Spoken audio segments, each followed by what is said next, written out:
What's going on, guys? Troy at Mountain Man Treasure, and today, something a little different. Mountain Man Treasures. Welcome to the channel, guys. My name is Troy. This is all about reselling. I'm a part-time reseller. That means I go into thrift stores and estate sales, stuff like that. Find things there that I believe are underpriced and then sell them for a profit on eBay. And we've been incredibly successful doing that. That's why I started this channel, so that I could teach others how to also be successful at it.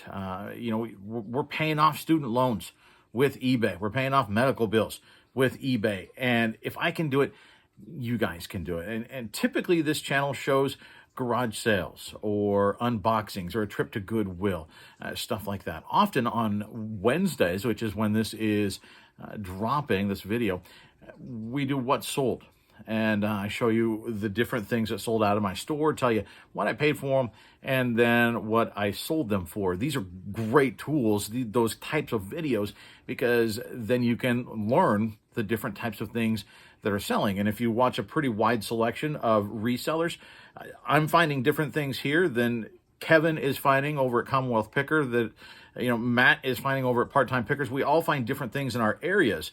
So it's a really good way to kind of cast a wide net and find things that you can go out and find and that you like to go out and find and sell. But today, like I said, something a little bit different. And I wanted to talk today about sort of a conversation that I ended up having with somebody on a Facebook page, in a group. It's a reselling group about watching for bolos. It's Courtney runs that page, Bolo Buddies. She's got a fantastic YouTube channel, and she's got a really good Facebook group as well, excuse me. And she puts a lot of work in to researching and finding all sorts of different stuff that you would have never thought of that can sell for big money, from stickers to stuff in the bathroom, old soaps and stuff like that. There's a lot of stuff out there worth a lot of money. It's just some people don't know about it, and this is a way where you can learn. Well, it was interesting because she posted about, I believe it was about a Beatles album. It was about a record. And so people started commenting. It was this thing, it was one where they had changed the cover. And so if you can find one of those original covers, it goes for very, very good money. Well, pretty early in the conversation, somebody got on there and basically said, hey, if you don't know what you're looking for specifically here, you're going to lose a lot of money and make a mistake. You should just stick to what you know. I thought it was interesting because there's some truth to that. You got to, very often, you should anyway, make sure that you know what you're getting into, especially if you're talking about spending significant money. If it's a garage sale item and you thought, you know what, I'm going to take a swing at this and see if this works, that's one thing. But if you are investing a lot of money without the research, without the knowledge behind it, you could be getting yourself in trouble. But that wasn't really the tone of the message. Now, I'm going to block out their name. But I wanted to put up some of the messages because I started a conversation with them, not to be that confrontational Facebook guy, that's not me, but it was just so interesting. And as the conversation went on, such a foreign concept to me. I didn't understand where this guy was coming from, and I really wanted to try to understand what he was talking about. So I'm going to flash these messages up on the screen, just of course blocking out his name. And the first one, jack of all trades and master of none, stick to what you know. There's a reason why your car mechanic doesn't do fillings on your teeth. Okay, again, there's great truth there, right? I mean, I get it, but eBay isn't dentistry, and it's not shade tree mechanicry either. eBay is a different animal. Reselling in general is a different animal. So I was intrigued. Read on.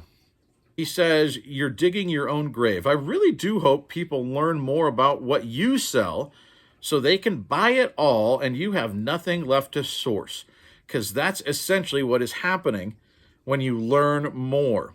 You're becoming the Walmart and close down the mom and pop shops that specialize in specific things. In response to somebody saying, hey, this is a group where we all like to get on and learn about new things, and that way we can find new things, which is precisely why I think you're probably watching videos like this, because you can learn and you can grow your knowledge base. And this is where the conversation started to take a turn from, he's not really wanting people to educate themselves and take care of their stuff. He's wanting people to stick in specific lanes. This is somebody that specializes. Now, I've got zero problems with that. I mean, my specialty is not specializing in anything. Some of that is based on where I live. I'm here in Montana. It's a smaller community. And if I specialized in, say, video games, okay, I'm going to learn everything there is to know about video games. I'm going to know each one when I see it. That one sells for this much. That one's garbage. This one is a must-have. Okay, you can do that. And there are people that do that. But if that is all that I sold, this would not work for me where I live. I wouldn't find enough of it. But past that, I would get bored. Right? I mean, even on good deals I've come into, I came into a great deal on some G.I. Joe file cards and accessories and stuff like that. Great money, very long tail. You got to part it all out. You got to dig into it. It gets tedious, it gets monotonous, and it takes a while. I'm good at that for a while, but at a certain point, my brain goes, hey, can I do something else? And I want to move on. That's just the way I'm sort of built. All these Barbies that I've been selling lately, it's great. It's great money.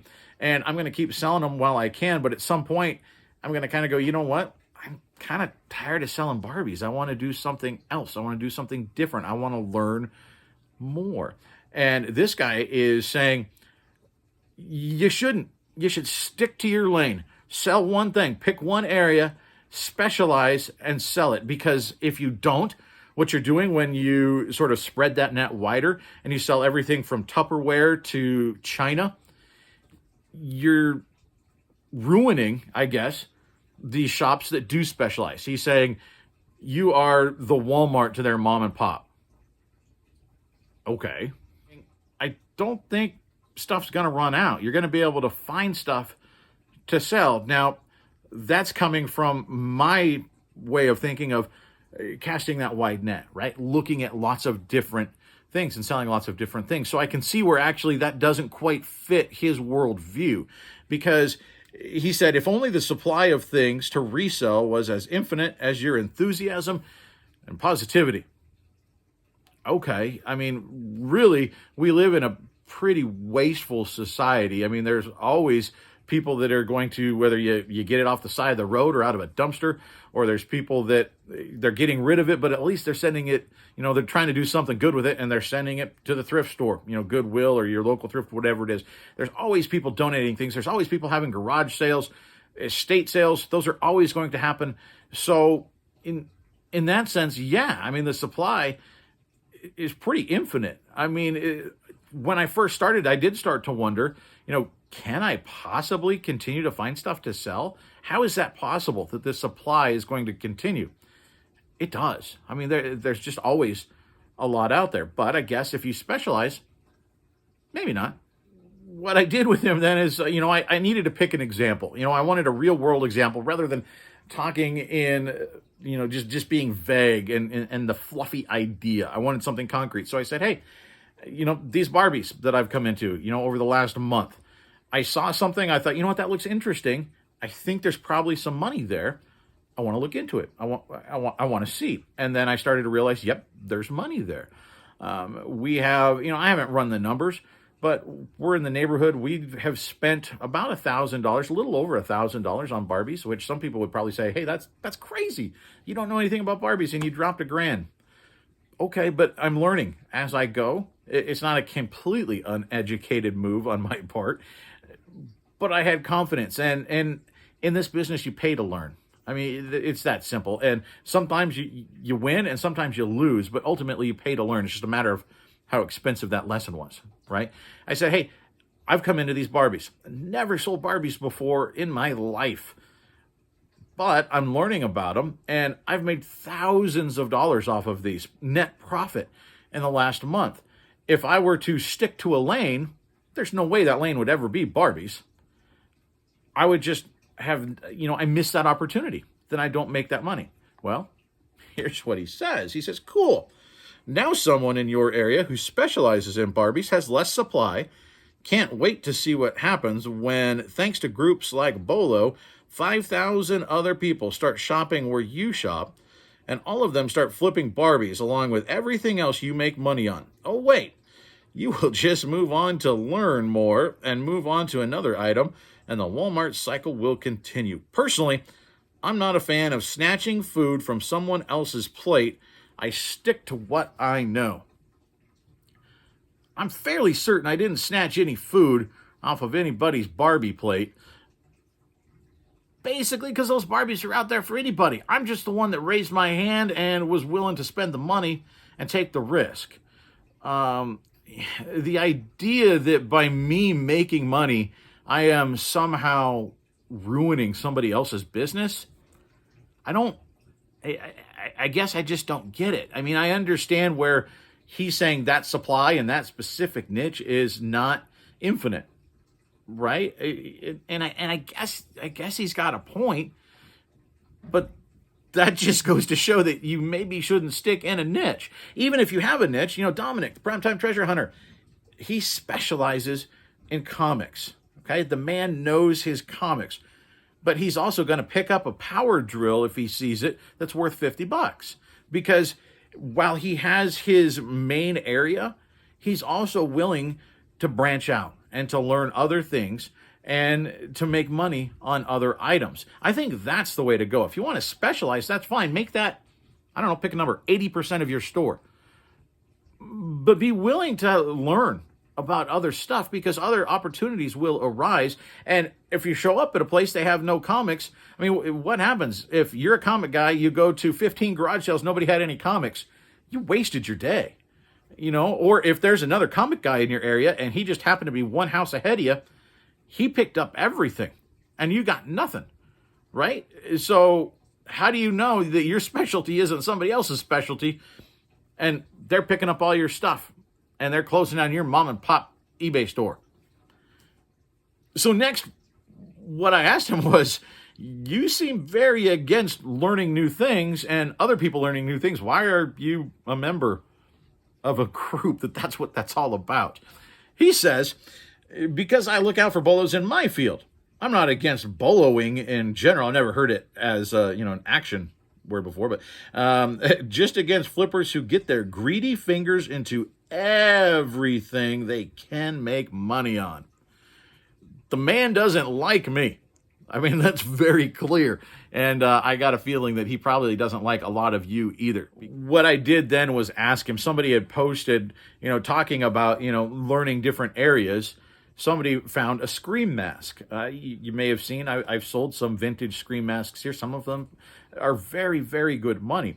There are some colored Scream masks that came out very early. There's green, there's orange, there's red, there's several different ones. Some of those, they didn't make a lot of them, and they're very desirable. Somebody posted saying, hey, I took a chance to learn something new and spent, I don't remember what it was. I think they spent $12 on 3 masks at an estate sale, something like that. And one of them was this Scream mask that I think they ended up selling for, it was like $850. A huge turnaround. And so I asked him, I said, okay, so using this method of yours, this style of business of yours, you now know that mask is worth a lot of money. If you see that at a sale, you're telling me that you would just leave it there. Well, he says he would. He says, I leave the mask even if I know it's $100. I do stuff like this or I guess he means on a daily basis. By specializing in everything, you specialize in absolutely nothing. Don't let my personal opinion stop you from continuing your Walmart business model, though.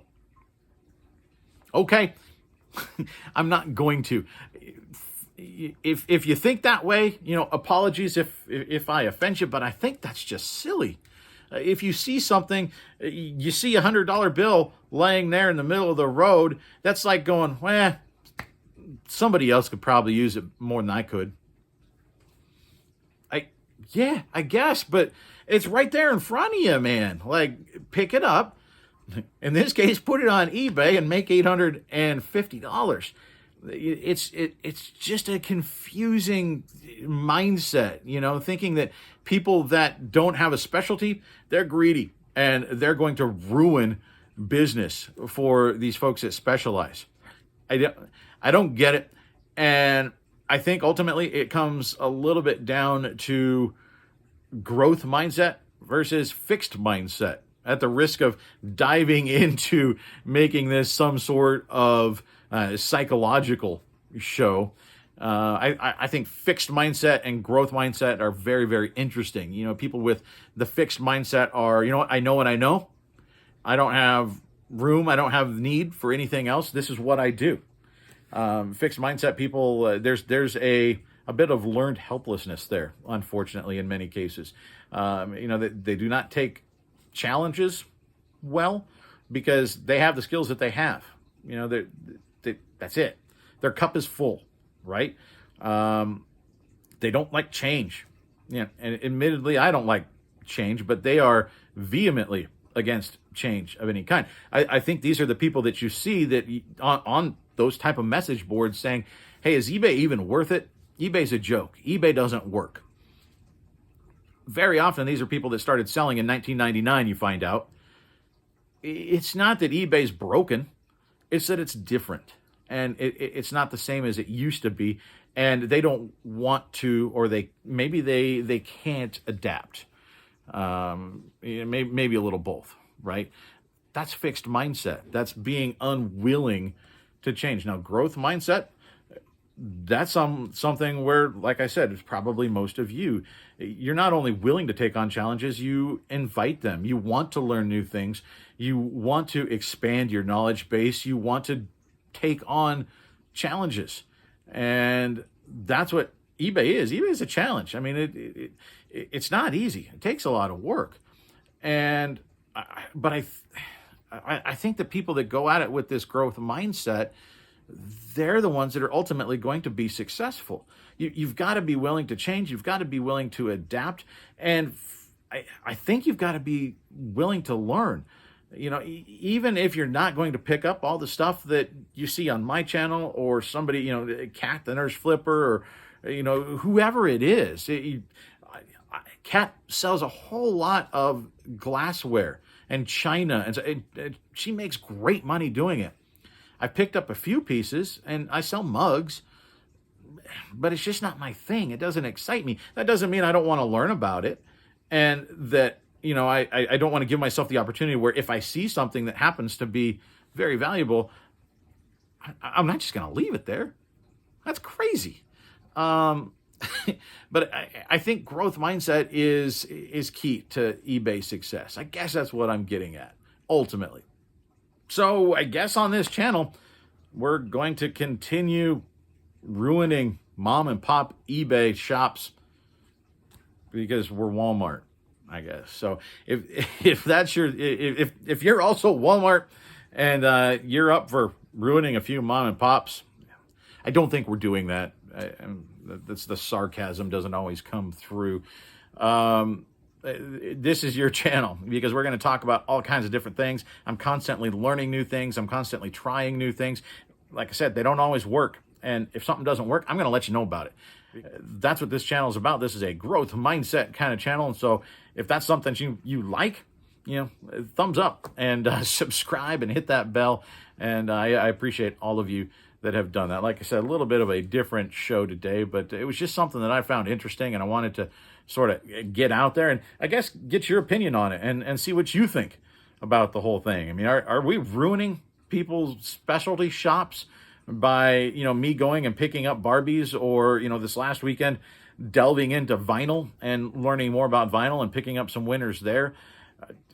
I certainly don't want to ruin people. That's not what I'm out here to do. I just don't think that that's what's happening. I think that's a pretty narrow point of view. So I'd be curious to see what you think. We're going to close this thing out. It's getting pretty long, but I did want to zip to a quick video. Last night, I actually managed to shoot the opening of a package that I got. We picked up a package from Ryan over at Rally Roots. You might have seen previously we got a whole bunch of vintage shirts from him. We made a purchase from him, and there was one of the shirts in there that it didn't work out. You know, I sent him a message and said, you know what, there's nothing inherently wrong with this shirt. It's a great shirt. Somebody could probably sell it. For me, for personal reasons, I don't feel like I can sell this shirt, and I want to send it back to you. I'm not going to just toss it. I'm not going to donate it. I think there's value in it. It's just not for me. So I'm going to send it back to you. I just wanted to let you know, can I use that address that was the return address on there? Is that okay just to send this back? And I wanted to let you know that it's coming. And, you know, expecting nothing more of it. And he wrote me back very quickly and said, you know what? Yeah, that's fine. I'll get you out a replacement shirt tomorrow.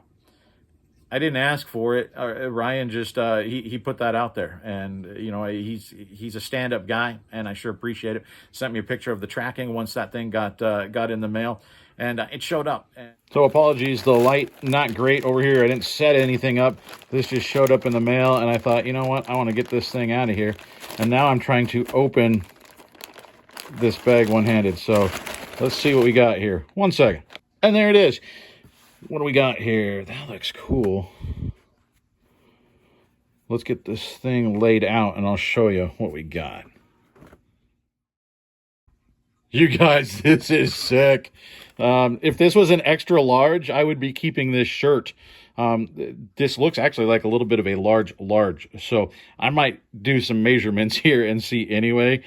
This thing is really, really cool. There's our tag there. Okay, let's flip it over. I mean, we can see it's a made in the USA Star Wars, and it is single stitch. Get it to focus there. There you go. Single stitch, made in the USA. It's got the Star Wars on the breast there, but check out the back of this shirt, guys. I didn't notice it right away until I got it all pulled out. That's Han Solo in carbonite, guys. Look at that. That is killer.